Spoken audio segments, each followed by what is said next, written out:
رمضان کا مہینہ وہ بابرکت مہینہ ہے جس مہینے کے اندر قرآن نازل ہوا۔ اب کسی سے پوچھیں کہ مہینے کتنے ہوتے ہیں ایک سال میں؟ 12۔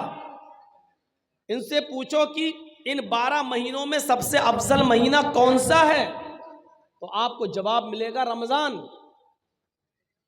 عام دنوں میں ایک نیکی کا ثواب 10 گنا، لیکن رمضان میں ایک نیکی کا ثواب 70 گنا۔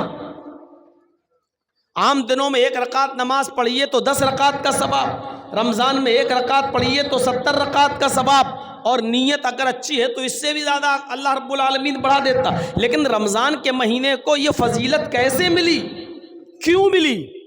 اس لیے ملی کیونکہ اس مہینے کے اندر قرآن نازل ہوا ہے۔ آپ دیکھیے رات روز آتی ہے، سورج نکلا تو ڈوبے گا بھی، لیکن آپ اندازہ لگائیے کہ رمضان کو سب سے بڑی فضیلت اس لیے ملی کیونکہ اس مہینے میں قرآن نازل ہوا، لیکن رمضان کے دن میں، رمضان کے مہینے کے دن میں یا رات میں قرآن کب نازل ہوا؟ تو اس کا جواب ہے رات میں قرآن نازل ہوا۔ نبی اکرم پر جو قرآن کی آیتیں نازل ہوئیں وہ رات میں نازل ہوئیں۔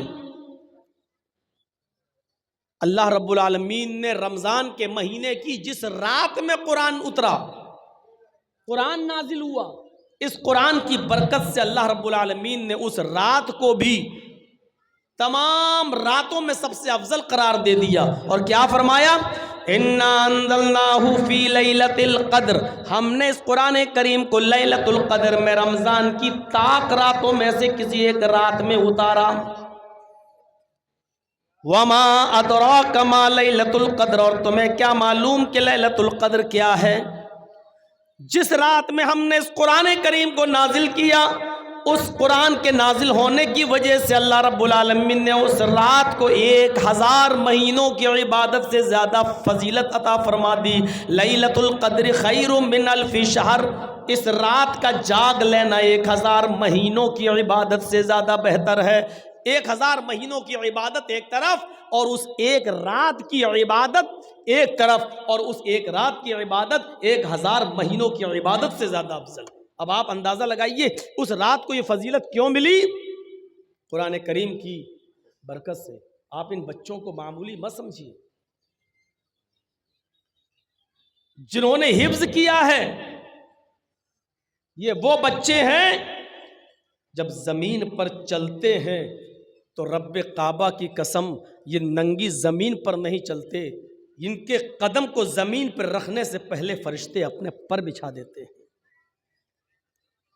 سمندر کی مچھلیاں قرآن کا علم حاصل کرنے والوں کے لیے سمندر میں دعا کرتی ہے، آسمان کے فرشتے ان کے لیے رحمت کی دعا کرتے ہیں۔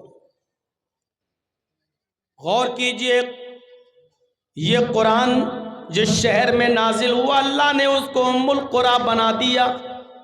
قرآن جس مہینے میں نازل ہوا اللہ نے سید الشہور بنا دیا۔ قرآن جس رات میں نازل ہوا اللہ نے اس رات کو لیلۃ القدر خیر من الف شہر بنا دیا، 1000 مہینوں کی عبادت سے زیادہ بہتر۔ یہ قرآن جو فرشتہ لے کر آیا، وہی فرشتہ تورات بھی لے کر آیا تھا، وہی فرشتہ زبور بھی لے کے آیا تھا، وہی فرشتہ انجیل بھی عیسیٰ پر لے کر آیا تھا، لیکن اس وقت وہ ایک معمولی فرشتہ تھا، وہ صرف فرشتہ کہلاتا تھا۔ لیکن جب اللہ نے قرآن دے کر اس فرشتے کے ہاتھوں محمد الرسول اللہ صلی اللہ علیہ وسلم کے پاس بھیجا، اور غار حرا میں اقرا بسم ربک الذی خلق خلق الانسان من علق قرآن کی آیتیں دے کر جب اللہ رب العالمین نے اس فرشتے کو بھیجا، تو اس دن کی تاریخ سے اللہ رب العالمین نے اس فرشتے کو سید الملائکہ، تمام فرشتوں کا سردار بنا دیا۔ تمام فرشتوں کا سردار کون ہے؟ جبرائیل علیہ السلام۔ کیوں ان کو تمام فرشتوں کا سردار کیوں بنایا؟ کیونکہ یہ قرآن کریم لے کر آئے تھے جناب محمد رسول اللہ صلی اللہ علیہ وسلم پر۔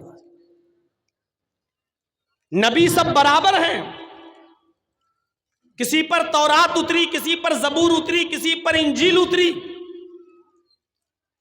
لیکن اللہ رب العالمین نے جب قرآن نازل کیا اور جس نبی کے اوپر قرآن اتارا، اس قرآن کی برکت سے اللہ نے اس نبی کو سید الانبیاء بنا دیا۔ ہم سوچ رہے ہیں, اندازہ لگا سکتے ہیں. سید الانبیاء, تمام نبیوں کا سردار, جتنے بھی پیغمبر اس دنیا میں آئے ہیں, چاہے وہ 1 لاکھ ہو, 1.25 لاکھ ہو, کم و بیش 1,24,000 ہو, جتنے بھی ہوں, قرآن جس نبی کے اوپر نازل ہوا, اللہ نے اس قرآن کی برکت سے اس نبی کو سید الانبیاء بنا دیا. اور یہ قرآن جس امت نے پکڑا اور پڑھا اور سیکھا, اپنے کنٹھسٹ کیا, اس پر عمل کیا, تو اللہ نے اس کو خیر امت بنا دیا. کنتم خیر امت, تم سب سے بہتر امت ہو. دنیا میں بہت سی امتیں, بہت سی قومیں, لیکن تمہیں سب سے بہتر قوم بنایا جا رہا ہے. اس لیے کیونکہ تم قرآن کو پڑھتے ہو اور قرآن کے مطابق تم دوسروں کو نیکی کا حکم دیتے ہو اور برائیوں سے لوگوں کو روکتے ہو. کنتم خیر امہ, قرآن جس امت نے پکڑا اس کو خیر امت کہہ دیا. جب قرآن شہروں کی حیثیت بدلتا ہے, فرشتے کی حیثیت بدلتا ہے, مہینے کی حیثیت بدلتا ہے, رات کی حیثیت بدل رہا ہے, تو ایسا کیسے ہو سکتا ہے جو قرآن پڑھائے اس کا مقام نہ بدلے اور جو قرآن پڑھے اس کا مقام نہ بدلے؟ ایسا کیسے ہو سکتا ہے؟ اس لیے اللہ کے نبی نے فرمایا, خیرکم من تعلم القرآن وعلمہ, تم میں سب سے بہتر وہ ہے جو قرآن کو خود پڑھتا ہے اور دوسرے کو پڑھاتا ہے, جو خود سیکھتا اور دوسرے کو سکھاتا ہے. یہ ہے قرآن کا مقام, یہ ہے قرآن کا مرتبہ, یہ ہے قرآن کی حیثیت جس نے دنیا کی تمام چیزوں کی حیثیتوں کو بدل دیا. اللہ کے نبی فرماتے ہیں, ان اللہ یرفع عن ھذا القرآن اقواما ویضع به الاخرین. اس قرآن پر عمل کرنے کی وجہ سے اللہ رب العالمین بہت سی قوموں کو ترقی دیتا ہے, عروج پر پہنچا دیتا ہے, ثریا عطا فرماتا ہے. اور قرآن چھوڑ دینے کی وجہ سے اللہ رب العالمین بہت سی قوموں کو ذلیل کر دیتا ہے, رسوا کر دیتا ہے, بہت سی قوموں کو نیست و نابود کر دیتا ہے. یہی قرآن ہے جس کی وجہ سے اللہ قوموں کو عزت بخشتا ہے. یہی قرآن ہے جس کی وجہ سے اللہ رب العالمین اگر چھوڑتا ہے, کوئی اس پر عمل نہیں کرتا, تو اس کی وجہ سے قوموں کو ذلیل کر دیتا ہے. قرآن جو سنتا تھا اس کے دل کی دنیا بدل جاتی تھی. آج یہ قرآن ہم سنتے تو ہماری زندگیوں میں انقلاب کیوں نہیں آتا؟ ہمیں بتائیے میرے بھائیوں, کیا تاثیر بھی کبھی بدلتی ہے؟ برف پہلے ٹھنڈا تھا, آج بھی برف ٹھنڈا ہے.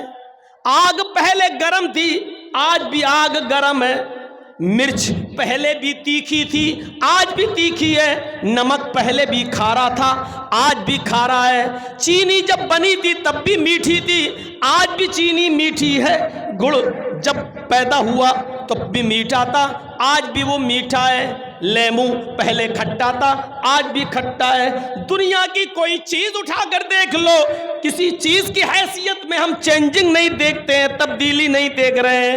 مرچ جب پیدا ہوئی تو تیکھی, آج بھی تیکھی. نمک پہلے کھارا, آج بھی کھارا. چینی اور گڑ پہلے میٹھا, آج بھی میٹھا. میرے بھائیوں, پھر قرآن کی تاثیر کیسے بدل گئی؟ پہلے جو قرآن پڑھتا تھا اس کے دل کی دنیا بدل جایا کرتی تھی.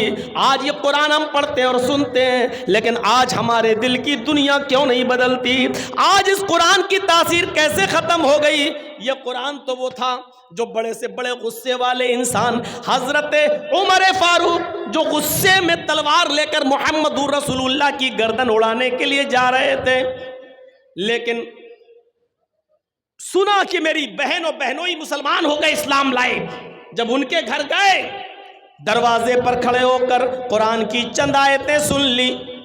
کہا بتاؤ کیا پڑھ رہے تھے؟ مارا بہن کو بھی بہنوئی کو بھی. جب بتا دیا گیا کہ ہاں قرآن پڑھ رہے تھے اور ہم اس سے بدل نہیں سکتے, ہم اس کو چھوڑ نہیں سکتے, تب حضرت عمر نے کہا اچھا مجھے بھی سناؤ, یہ کیا ہے جو اس کو پڑھ لیتا ہے, سن لیتا ہے, پھر چھوڑنے کا نام نہیں لیتا.